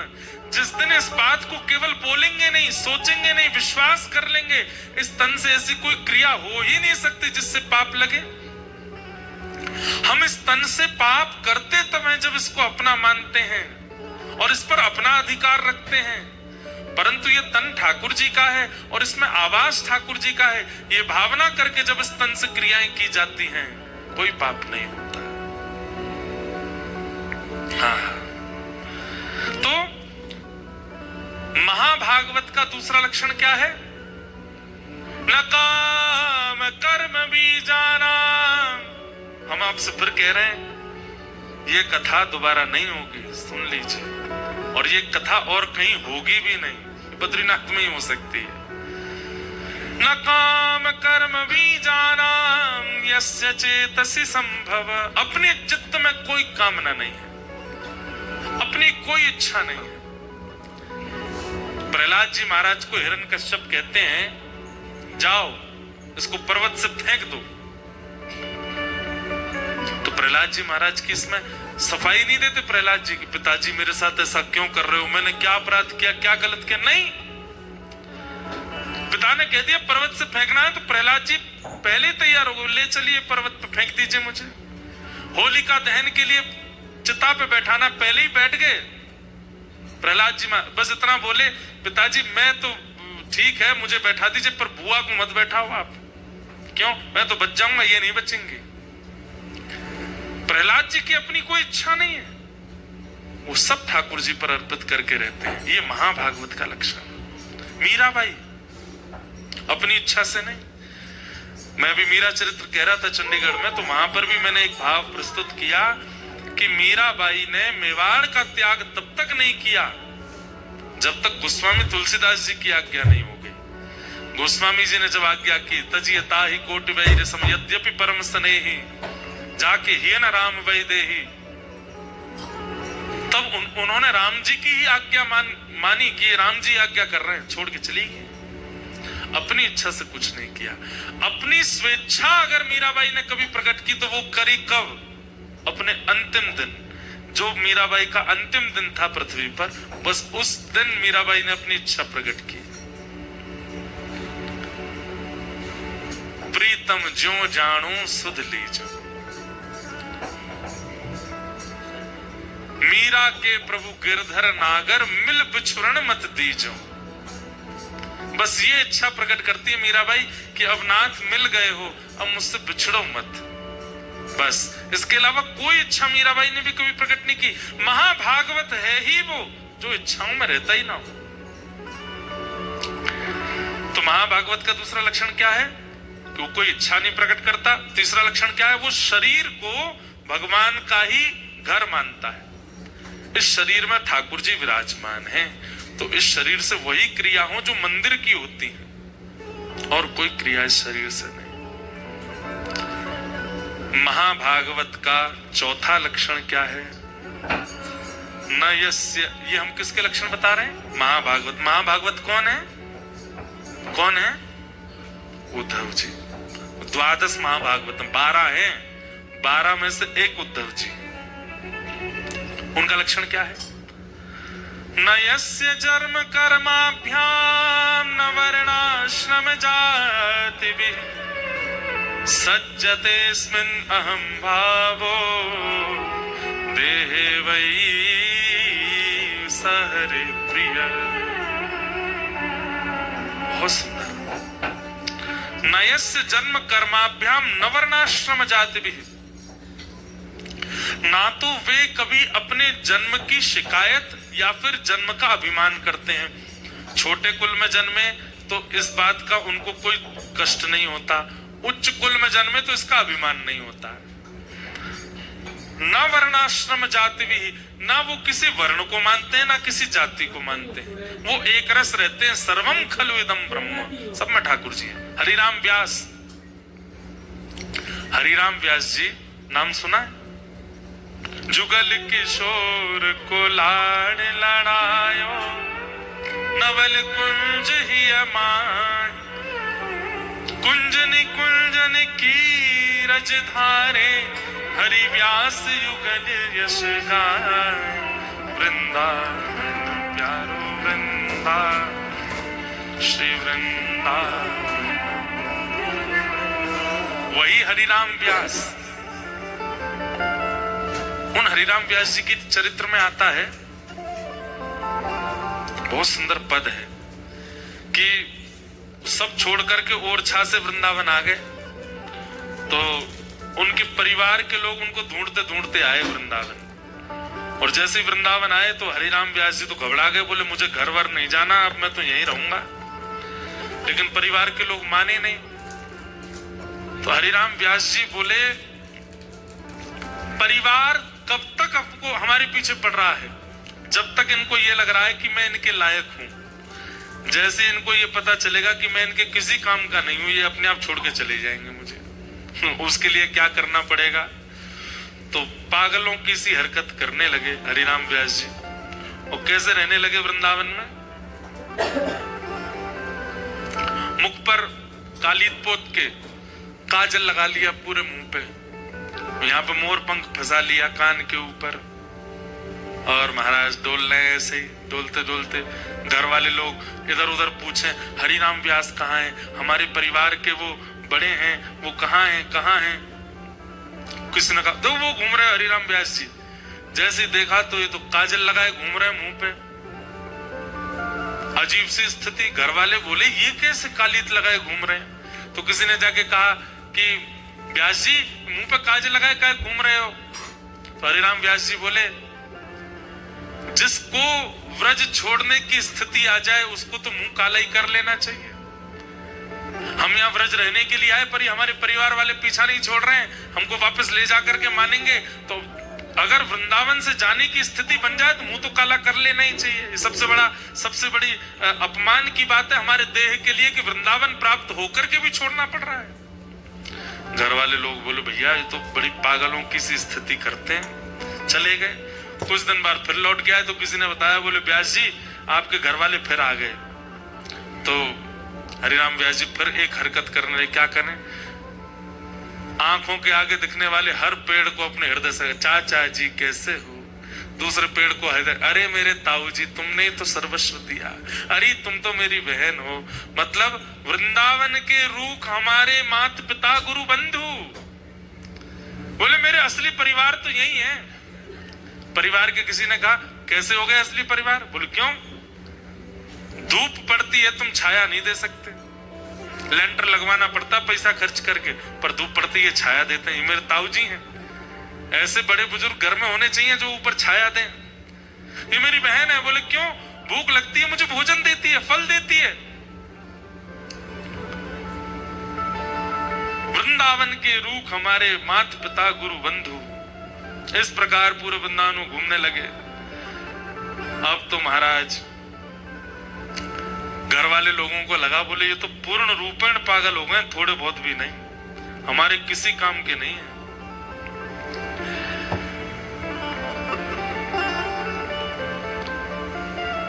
एक दिन हरिराम व्यास जी ने देखा कि घर के सब लोग पीछे पड़े हैं, तो हरिराम व्यास जी दौड़ते दौड़ते गए, बिहारी जी के मंदिर गए, पुजारी जी से कहा हमको प्रसादी दे दो। पुजारी जी बोले प्रसादी तो बट गई, अब तो बची नहीं।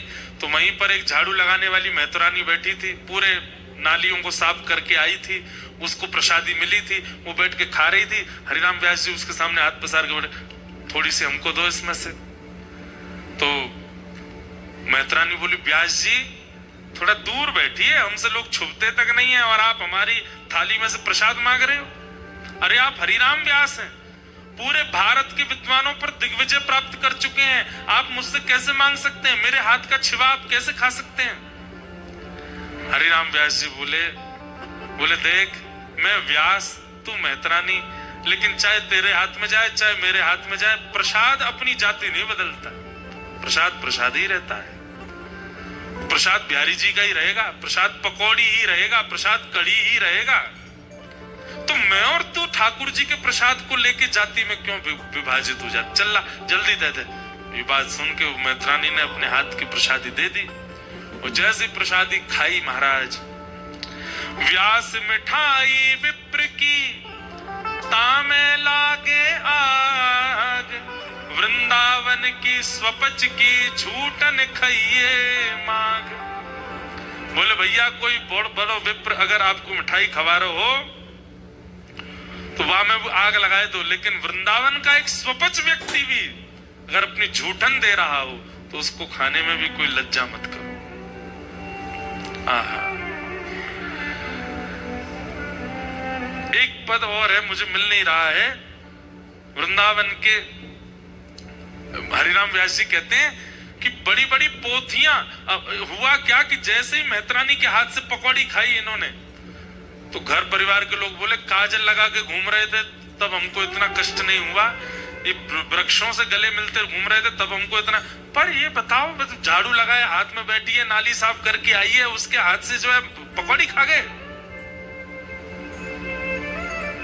घरवार लोगों ने कहा अब व्यास जी से हमारा कोई संबंध नहीं, भैया ये पागल हो चुके, हमारे लायक नहीं। तो हरिराम व्यास जी बोले बताओ, बड़े बड़े वेद मंत्र घर नहीं छुड़वा पाए, बड़े बड़े उपनिषद घर नहीं छुड़वा पाए, एक मेहतरानी की पकौड़ी ने छुड़वा दी, एक मेहतरानी के हाथ की पकौड़ी ने घर छुड़वा दिया। ऐसे हरिराम व्यास। तो ये महाभागवतों के लक्षण है। कैसे भैया देखो, एक बात बोलूं, मैं व्यास मंच से बोल रहा हूं, कई बार अगर मेरे पास वाला भी इस ऐसी हरकत करेगा ना तो हो सकता है मेरी भी दोष सृष्टि हो जाए, भाई ऐसे कैसे खा रहा है। परंतु ये नहीं है, हम अभी महाभागवत हुए नहीं है इसलिए हमारे अंदर दोष आता है। महाभागवतों में दोष नहीं होता। जगन्नाथपुरी में नियम है, अगर मैं महाप्रसाद पा रहा हूं और आपको कहीं पत्तल नहीं मिली है तो आप आकर के मेरी पत्तल में खा सकते हैं, मैं आपको उठा नहीं सकता। ना आपसे मेरी जान है, ना पहचान है, ना आपकी जाति पता, ना नाम पता। अगर आप मेरी पत्तल के सामने आके बैठ गए और मेरे ही महाप्रसाद में से लेकर के खाने लगे तो महाप्रसाद का नियम कहता है कि आप उससे नाम भी नहीं पूछेंगे उसका और उसको खाने देंगे। स्कंद पुराण में श्री वेदव्यास जी महाराज कहते हैं केवल मानव नहीं, आप प्रसाद पा रहे महाप्रसाद और उतने में कोई कुकर सूकर या फिर बिल्ली आ गई और उसने आकर के अपनी जीभ से आपके महाप्रसाद को चाटना शुरू कर दिया, आप उसको भी नहीं भगा सकते। ये महाप्रसाद की महिमा है। इसलिए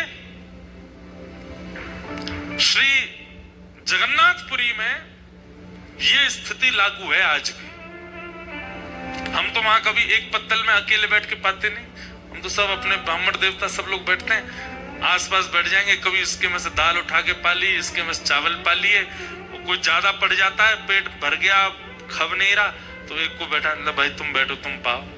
और वहां ये नियम है, वो महाप्रसाद अपवित्र नहीं होगा क्योंकि वहां का महाप्रसाद भी महाभागवत है।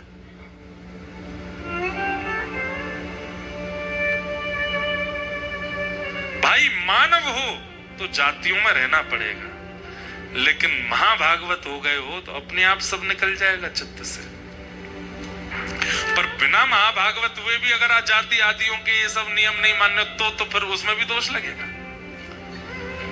चित्त में महाभागवत स्थिति होनी चाहिए। न यस्य जन्म कर्माभ्याम न वर्णाश्रम जात भी सज्जतेस्मिन् अहम भावो देहे वही सहरि प्रिय। जिसका चित्त इस प्रकार का निर्माण हो चुका है और इस प्रकार के नियमों से जो व्यक्ति रहता है सहरि प्रिय, वो हरि को प्रिय है, ठाकुर जी को प्रिय है। और हरि प्रिय जो वही तो महाभागवत। महाभागवत का छठवां लक्षण क्या है? न यस्य स्वपर इति वित्ते स्वात्मनि वाभिदा सर्वभूत समशांत स वै भागवतोत्तम। न यस्य स्व पर इति, ये मेरा है, ये तेरा है, ये तेरा है, ये उसका है, ये इसका है, ये भावना है नहीं। सबई भूमि गोपाल के, सब ठाकुर जी का है। ये चित्त में जिसकी स्थिति रहती है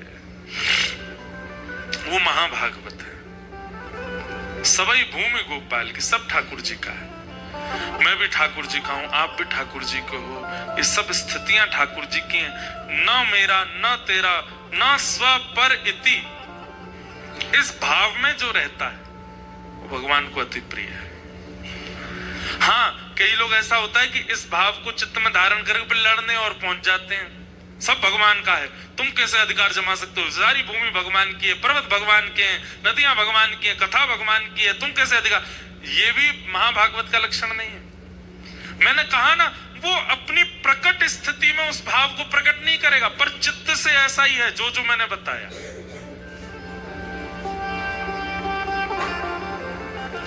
ना स्व पर इति, ना अपनी स्थिति रखता है, ना किसी पराये का भाव रखता है, सब ठाकुर जी का है। इस भाव में जो रहे वो महाभागवत है। और महाभागवत का मतलब क्या है? जिनका सुमिरन हरि करे। एक कथा हो रही थी और उसमें एक संत प्रवर हुए हमारे राष्ट्र में, उनका नाम था मामा श्री प्रयागदास जी। ये श्री सीता जी को अपना बहन मानते थे। इनकी कोई बहन नहीं थी। बाल्यकाल में इनका एक मित्र एक दिन कहीं जा रहा था। इन्होंने मित्र से पूछा, कहाँ जा रहे हो? बोले, मैं अपनी बहन के पास जा रहा हूँ। बोले, बहन क्या होती है? बोले कि मैं एक ही माता पिता के एक मैं पुत्र हूँ, एक मेरी बहन भी है। अच्छा, तो मेरी बहन कौन है? बोले, अपने माता पिता से पूछो। अपने माता पिता के पास जाकर के रोने लगे, मेरी बहन कौन है, मेरी बहन। अब इनकी बहन तो थी नहीं। तो माता जी ने कह दिया, सिया जी तेरी बहन है। तो मामा प्रयागदास जी बोले, सिया जी कहाँ है? बोले, उनकी शादी हो गई। तो कहाँ रहती हैं? बोले, अयोध्या जी में रहती हैं। अच्छा, मेरे जीजा जी कौन है? बोले, जीजा जी तुम्हारे राम जी। इतना अखंड विश्वास कर लिया इस बात पर, अब तो माँ के पीछे पड़ गए, मैं बहन के घर जाऊंगा।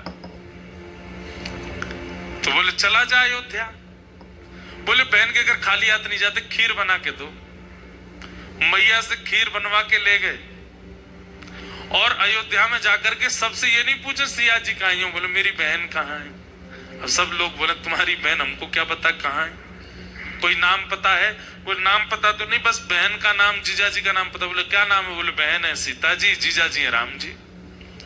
संत जनों के नेत्र सजल हो जाते। वाह, अच्छा तुम्हारी बहन है? बोले, हाँ, मेरी माँ ने कहा उनका ब्याह हो गया।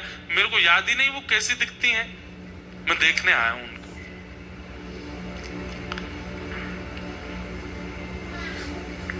संतों ने कहा, ये अयोध्या है, यहाँ तुम्हारे जीजा जी और बहन जी विचरण करते रहते हैं। किसी वृक्ष के नीचे बैठ जाओ, आएंगे तुमसे मिलने। बस उनको ढूंढते रहना, उनकी आस में बैठे रहना, आएंगे इसी मार्ग से। मामा प्रयागदास जी बोले, कब तक प्रतीक्षा कर? ओ, मुझे कैसे पता चलेगा कि मेरी बहन है? मैंने तो कभी देखा नहीं। बोले, अरे तुम्हारी बहन छोटे मोटे घर में नहीं भी आई है। रघुकुल कमल दिवाकर एक छत्र सम्राट महाराज दशरथ के पुत्र हैं श्री राघव जी, तुम्हारे जीजा जी। जब वे निकलती हैं तो आगे सैनिक, पीछे सैनिक, इधर सखियां उधर सखियां, और मध्य में एक श्वेत हाथी। उस श्वेत हाथी के ऊपर स्वर्ण का एक सिंहासन, उस स्वर्ण सिंहासन पर अनंत मणियां जड़ी होंगी, ऊपर चमर लगा होगा, ऊपर सुंदर छत्र लगा होगा, उस पर आगे जीजा जी बैठे होंगे, पीछे घूंघट करके तुम्हारी बहन बैठी होंगी। और उनका रूप लावण्य ऐसा होगा कि देख करके मन होगा कि मोतियों से, चंद्रमा से इनकी नजर उतार दूं। समझ जाना तुम्हारी बहन है। मामा प्रयागदास जी बैठ गए, प्रतीक्षा कर रहे हैं कहीं से श्वेत हाथी आएगा। करते करते एक दिन व्यतीत हो गया, नहीं आई सिया जी। तो प्रयागदास जी रोने लगे, कैसी बहन हो आप? दुनिया के भाई जब अपनी बहन के यहाँ जाते हैं तो बहन पलकें बिछा करके भैया का स्वागत करती है, और मैं यहाँ पूरी दिन निकल गया और मेरी बहन पूछने तक नहीं आई कि भैया तुम भूखे हो। माँ ने खीर बना के भेजी, खीर भी ठंडी हो गई। कैसी बहन हो आप? करके जैसे ही रोने लगे, इतने में देखा नगाड़े बजने लगे, बड़ी बड़ी बाजे बजने लगे, सैनिक सब ढोल नगाड़े बजाते हुए आ रहे हैं, सावधान कर रहे हैं सबको। इतने में ही असंख्य हाथी और सुंदर सुंदर हाथियों पर चमड़ उड़ाए जा रहे हैं। 2 हाथी आगे, 2 हाथी पीछे, और बीच में एक श्वेत हाथी, और उस श्वेत हाथी के ऊपर सुंदर स्वर्ण का सिंहासन, और आगे रघुकुल कमल दिवाकर श्री राघव जी मंद मंद नेत्रों से इधर उधर देखते हुए, और पीछे घूंघट करे श्री सिया जी बैठी। अब तो मामा प्रयागदास जी चिल्लाने लगे, बहन जी रुक जाओ, जीजा जी नेक रुक जाओ, अरे मैं आपका साला आया हूं। राम जी ने तुरंत महावत से कहा, रोको, अभी की सत्य घटना। हाथी को नीचे बैठाओ। नीचे बैठा है सिया जी उतर करके आए, और उतर करके आकर के देखा, नेत्र सजल हो गए सिया जी के, लिपट गए मामा प्रयागदास जी। बहन जी आपने मेरी सुध नहीं ली, मैंने पहली बार देखा आपको, माँ ने बताया आप बहुत सुंदर हैं, और देखिए ना आप सुंदर ही हो। सिया जी ने खीर पाई, खूब सुंदर लड्डू पवाए, और उसके बाद जब जब उनकी इच्छा होती तब तब सीता जी ने कह दिया, जब इच्छा करोगे बस याद कर लेना, हम दोनों आ जाएंगे।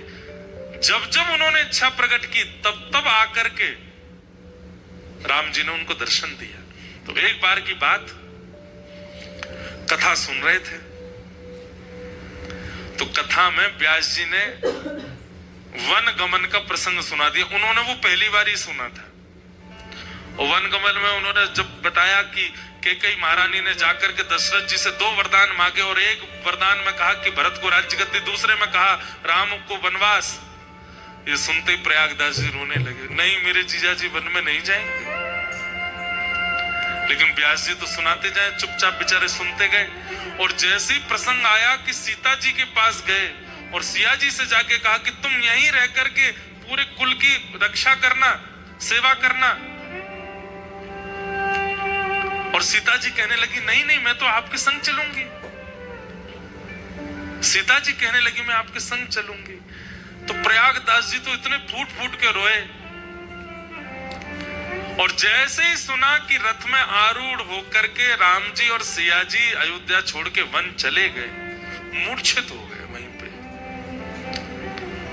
हाँ नाथ, हाँ नाथ, हाँ नाथ, हाँ नाथ कहते कहते रोने लगे।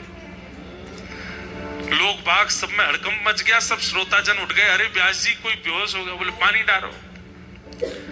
जैसे तैसे होश में आए, आंखें लाल और नेत्रों से अविरल अश्रुधार, पूरा शरीर कांप रहा है। दौड़ करके व्यास जी के पास गए, बोले मेरे भैया और मेरी बहन और मेरे जीजा जी कौन से वन में गए थे? बोले चित्रकूट के वन में गए।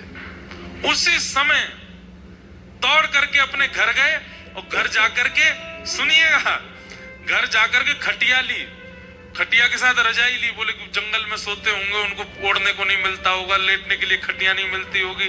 खटिया ली, रजाई ली, अचार का डिब्बा लिया, खाते होंगे क्या मिलता होगा उनको, बढ़िया सुंदर सुंदर सामग्री जो जो वन में होनी चाहिए एक व्यक्ति की जरूरत के लिए सब इकट्ठी कर ली, और खटिया के ऊपर डाल करके सारा सामान पूरा धर के, कपड़े लत्ता आदि, वस्त्र सौल आदि, बहन के लिए सुंदर पादुका, जीजा जी के लिए सुंदर पादुका, सब सामग्री लेकर के और सिर पर धारण करके चल दिए चित्रकूट, और रोते जा रहे हैं रास्ते पर। चित्रकूट के वन में पहुंच गए, और वन में जाकर के सब रख दिया, और उनको तो वरदान था कि जब स्मरण करोगे आ जाएंगे।